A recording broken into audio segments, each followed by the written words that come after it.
Prepare to get crumped, Beaky. Hey, I'm not Beaky. What? Aren't you one of them older, shorter Beakies, not the new, taller Beakies? No, I'm not even in the Imperium. Wait a minute, are you a squat? I'm the League of Votann. The what, of Voltron? No, the League of Votann. Whatever. Plunk. Your name's going in the book.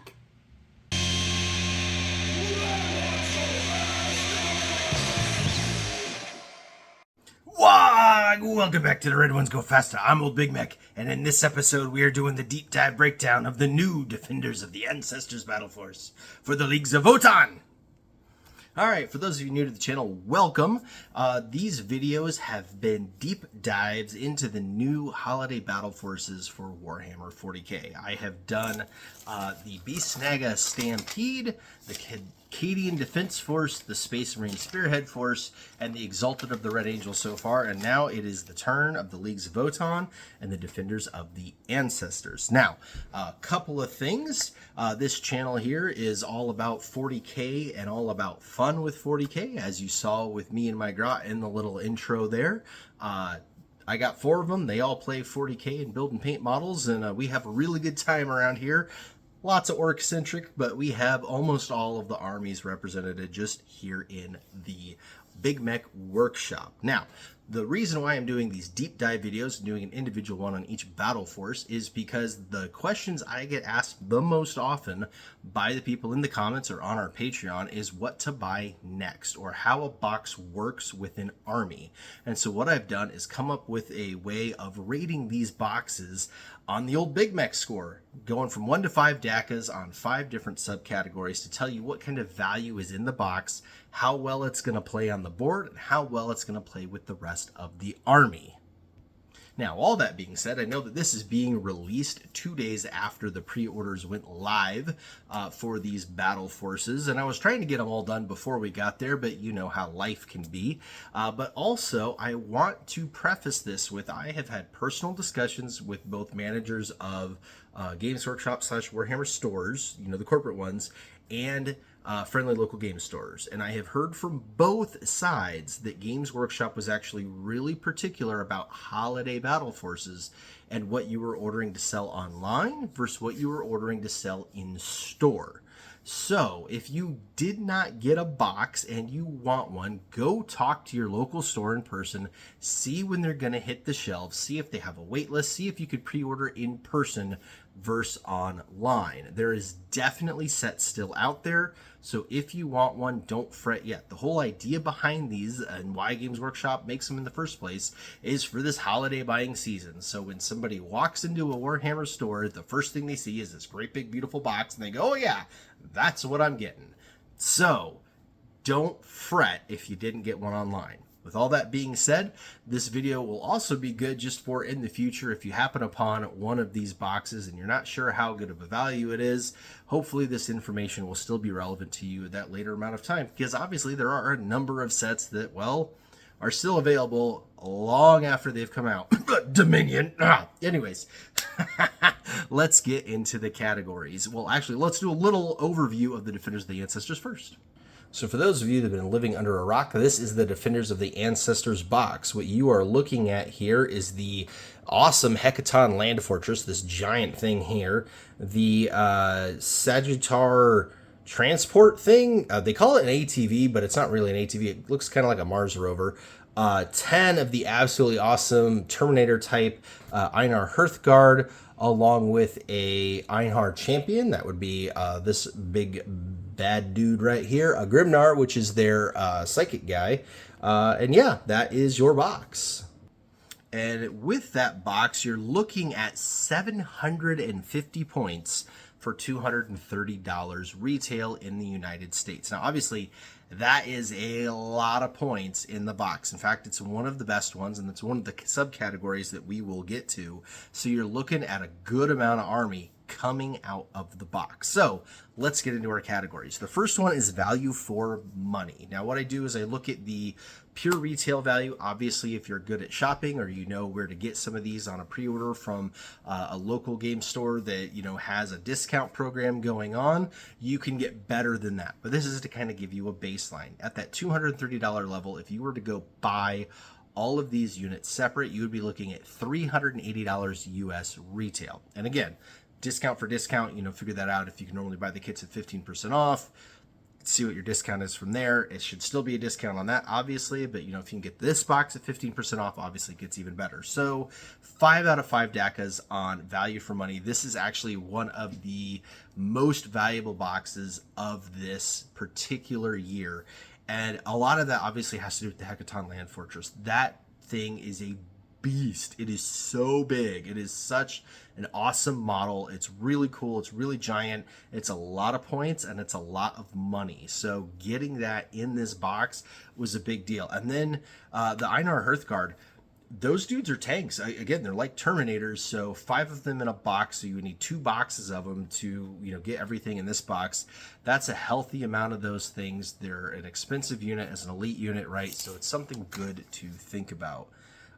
This has been, I believe, the kit that is the most valuable so far, given on that setup. So definitely the winner there for the Leagues of Votann. Now, second category is the value for points. And again, this is something I just talked about, 750 points. It is one of the highest ones out there. The Orcs came out to 730 points, and the Exalted of the Red Angel was 750 to 765, depending on what you did with your options there. So, again, one of the higher points out there. The amount of points you get in the box, again, a lot of it is kind of in that Land Fortress, but also a lot of it is in the Hearthguard, because again, they're elites, right? They're like a Terminator unit. They're very tough. There are a lot of points in the game. They play really well. So you're looking at a 5 out of 5 Dakkas on points. So far, this box is rocking it way harder than any of the other boxes I've looked at so far. Now we get into the next category, and that's options. And here's where it's going to fall on its face and trip over a tactical rock. Options means what comes in the box, what can you do with it? Give you an example. The Orc box, the Beastnaga Stampede, it has the character in it is Mazrog Scragbad. He could be built as that, which is a standalone character, or as a generic beast boss on Squigosaur, right? It's 2 completely different units, 2 completely different data sheets, the whole 9 yards. The model actually also looks really different too. There's also the Kill Rig, which is their big giant squig haul on a trailer thing that is a vehicle, and that thing can be built as 2 different things as well. It can either be a Kill Rig or a Hunter Rig.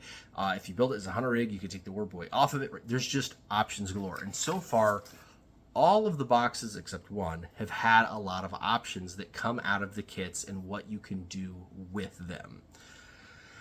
The Votann are the newest army. There's not a lot of options, right? These kits, there's like a couple of weapon options, right? But now that we have the data sheets, we're in the 10th edition index style where everything is you pay one price for the whole unit. There are no more like upgrade points wise for individual units or doing war gear or weapons. So there's just not a lot there. The Land Fortress, it's not like, it's got 2 different things you could do. I mean, even like the Orc Battle Wagon, you could have it as open top or put the hard case on it and then a turret. And then there's like different guns that make it completely different. With the Imperial Guard, if you were doing a Leman Russ, it didn't come in this box, I'm just saying in general. Like a Leman Russ, all the different Leman Russ variants are their own data cards, right? Space Marines, right? Everything is its own data card, right? Depending on what weapon you put on something, depending on what kind of armor it has, right? They can get really crazy. You get a lot of different options in the box, right? You buy a Razorback, you could build a Rhino, you could build a Razorback, you could turn the thing around and build a Predator if you really want to. Votann doesn't have that. So it's a 1 out of 5 Dakka on options. You buy this box, you are building it out of the box, and that is that. Now, I know that the Einhar Champion, I believe you could build him as one named character. However, he's also the one that came in the boxed army, and I believe he's the one in the combat patrol too. So I'm pretty much assuming at this point that if you play Leagues of Votann, you've already made the special character one. But yeah, it's not like the Einhar has different you know, like a librarian, you could have different options on librarians, right? There's not different options yet on the Grimnar. So I'm sure it's coming with the new Codex for 10th edition as they flesh out the range, as they come out with more kits. It's definitely coming. It's just not there yet. But that's okay. That's okay. Moving on to the next category, and that's strength. This is where we're looking at when you build this force and you put it out on the tabletop, what's it going to do? How is it going to play? How hard is it going to hit?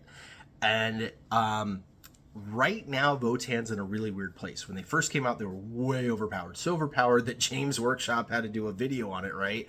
And for the instant nerf. And then even then, they were powerful. And then the 10th edition index came out, and they just fell flat on their face. That index was really bad for them. One of the worst ones that they did. They've tried to buff them a couple of times. It still hasn't really gotten anywhere. When you look at the meta watch, Leagues of Votann are one of the bottom two kind of all of 10th edition so far. So while these particular units are pretty darn strong out of the box, when you look at 10th edition as a whole and Leagues of Votann as a whole holistically, it really isn't as good. So because of that, we're looking at 2 out of 5 Dakkas on strength. Really, the whole data card setup, index setup for Leagues of Votann needs to be fixed for these guys to be good. Now, if that happens, again, future-proofing, if that happens in the future and Leagues of Votann are no longer one of the bottom 2 armies, I'm going to assume that the strength on this box is going to go up pretty considerably, because back when Votann was really good, these were the units you want. Hearthguard were the ones that did the damage. The Land Fortress was an absolute unit, so impossible to take down. So there's potential there. So it's going to be 2 out of 5 Dakkas, but with an asterisk. Our final category is synergy with the combat patrol. Now, this has been a really, really, really interesting category on almost all of the other boxes, because the combat patrols can be so different, and also some armies have multiple combat patrols they can use. Chaos have Chaos Space Marines. They have the World Eaters one, because obviously it's a World Eaters box. You have the Chaos Demons that happens to be all Core Demons, right? There's 3 different ways you can synergize with that army. Space Marines, right? I don't know. There's like 42 Space Marine boxes, so obviously there's a lot you can do with that. Leagues of Votann, you've got the 1 combat patrol. That's all there is, but it's not a bad combat patrol as things go. You've got a couple of the bike things in there. You've got a solid squad of your battle line troops. So if you combine this box with the Battle Force with the Combat Patrol, you're looking at 1,140 points. So that is a super easy button. Get to 1,000 points with this box. If you already own a Combat Patrol or you're looking to start Leagues of Votann, you buy this in a Combat Patrol, you're over 1,000 points already. It's super nice. Now, additionally, if you were one of the lucky ones that got your hands on the Leagues of Votann boxed army, and again, there's a couple floating out there. I wouldn't pay more than retail for one, but if you could find one at retail or less, it's definitely a good value. But if you got the boxed army for Votann, and you've got the Combat Patrol, and you add this to it, those 3 boxes combined, you're at 1,580 points. And they all synergize well together, but that's to be expected. Again, Leagues of Votann is the newest army in all of 40K. So it all synergizes well, right? They don't have a million units yet. You're looking at maybe, 15, 25 data cards, something like that. So yeah, they're all designed to work together. They all do work well together. And because the army range is so small, really, you kind of want to gobble up everything you can, because that's it. It's not options, right? You know, Orcs, God, there's 200 data cards. You could have one of every unit and have 6,000 points worth of Orcs, right? You can't do that with Leagues of Votann. So all of the boxes work together. It makes synergy really, really easy. So that synergy with the Combat Patrol is going to be a 3 out of 5 Dakka. It's a pretty good synergy out of the box. They do work well together. There's a little bit of overlapping with that whole Ironheart Champion being in everything. Again, when you don't have enough units to pick from, you end up with a lot of duplicate units that you might not necessarily want. But it's not that bad. Again, if you get the boxed army, the Combat Patrol, and this Battle Force, put them all together, you're over 1,500 points. I would say maybe grab another couple of the Sagittars for transport if you're looking to get to 2K. And whatever unit is left, really, at that point, I think that's almost every unit they have has been in one of these 3 boxes. So definitely an interesting spot to be at. So that gives us 3.5 out of 5 Dakkas total for the overall box value. Most of the other ones I've been talking about, we've been looking at it as somebody that has already owned and collected the army for a long time, and also somebody looking to get into it. Votann isn't like that, right? They've been out for what, maybe a year at that they've actually been in our grubby little fingers. So everybody is new to Leagues of Votann. So if you have collected them, you've got maybe the Boxed Army, maybe the Combat Patrol. That's about it. A couple of other units. Maybe they haven't been in any other boxes. They haven't had any battle forces till now. They haven't had any other, the versus sets where you've got like, Space Marines versus somebody or, whatnot. They haven't been in any of those yet. So there's not a lot out there. So we're all kind of in the same boat. So either you have some of that stuff or you have none of it at all. So really, there's not a whole lot to talk about there. It's not as deep of a dive as the other ones, but that's okay. The aesthetic is really cool. The Leagues of Votann definitely add something back to Warhammer 40k. If you're a really old graybeard like me, I've been doing 40k since the mid-90s. I remember buying Squats New off the peg. So for me, Leagues of Votann coming out and bringing that storyline back around was really, really cool. I appreciate having them as a new army.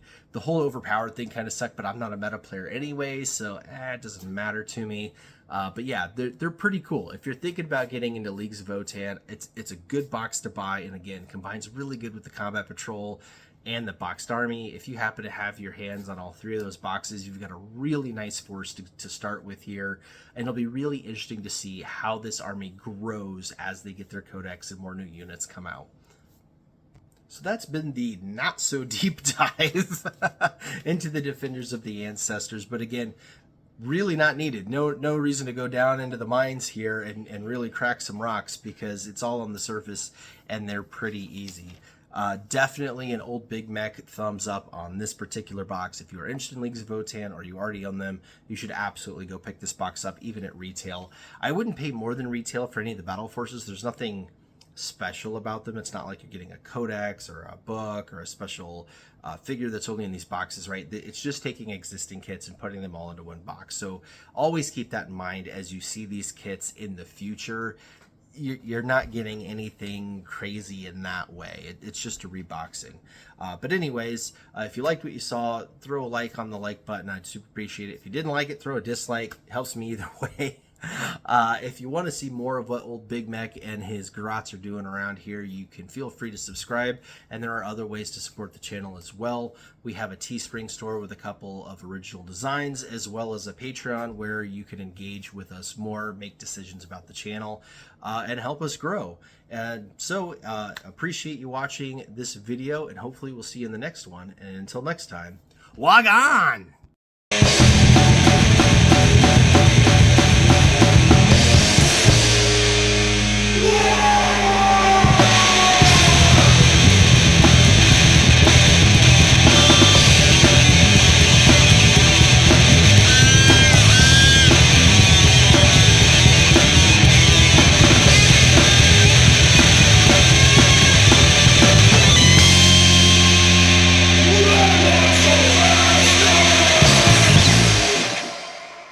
Aren't you a little short for a stormtrooper?